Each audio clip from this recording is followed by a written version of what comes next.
रामपुर नाम के एक छोटे से गांव में गंगा अम्मा नाम की एक बूढ़ी औरत रहती थी। वो बहुत गरीब थी, लेकिन उसका दिल बड़ा था। उसके घर के पास एक पुराना बरगद का पेड़ था, जहाँ कालू नाम का एक कौवा रहता था। कालू बहुत चालाक और दुष्ट था। वो हमेशा दूसरे का सामान चुरा के खाता था। एक दिन गंगा अम्मा बाजार से थोड़ा चावल और गुड़ लेकर घर लौट रही थी। रास्ते में उसको बहुत थकान लगी। वो बरगद के नीचे बैठ गई।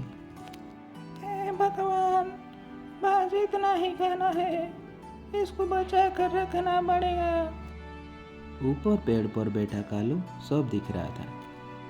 वाह, आज तो मजेदार खाना मिला है। जैसे ही अम्मा सोएगा मैं सब चुरा लूंगा। कुछ देर के बाद गंगा अम्मा के आंख लग गई। तभी कालू नीचे आया और गुड़ उठा के उड़ गया। अरे मेरा गुड़ कौन ले गया? लेकिन तब तक कालू दूर जा चुका था। अम्मा बहुत दुखी हुई और धीरे धीरे घर चली गई। अगले दिन गांव में मेले का आयोजन हुआ था। हर कोई खुशी था। मेले में मिठाइयाँ, खिलौना और रंग बिरंग का दुकान लगी थी। कालू ने सोचा, आज तो मैं मेले से भी खूब खाना चुराऊंगा।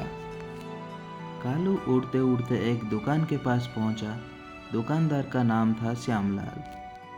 अरे भाई, ध्यान रखना कोई मिठाई ना चुरा ले। जैसे ही दुकानदार दूसरे तरफ गया, कालू ने जलेबी उठाने की कोशिश की, लेकिन जलेबी बहुत गर्म थी। का मेरी चून जल गई। दर्द से परेशान होकर कालू उड़ते उड़ते सीधा तालाब में गिर पड़ा। पास में खड़े बच्चे जोर जोर से हंसने लगे। कालू भीगा हुआ और दुखी भरा वापस बरगद के पेड़ पर आ बैठा। तभी गंगा अम्मा वहाँ आई। कालू, क्या हुआ? इतना उदास क्यों हो? अम्मा, मैंने आपका गुड़ चुराया था, मुझे उसका सजा मिल गई। बेटा, लालच और चोरी हमेशा इंसान को मुसीबत में डालता है। मुझे माफ कर दीजिए अम्मा, और मैं कभी चोरी नहीं करूँगा। गंगा अम्मा ने कालू को थोड़ा पानी और रोटी दी। उस दिन के बाद कालू बदल गया। अब वो गांव वाले का मदद करता और कभी किसी का सामान नहीं चुराता था। लालच और चोरी का परिणाम हमेशा बुरा होता है। ईमानदारी ही सबसे बड़ी दौलत है।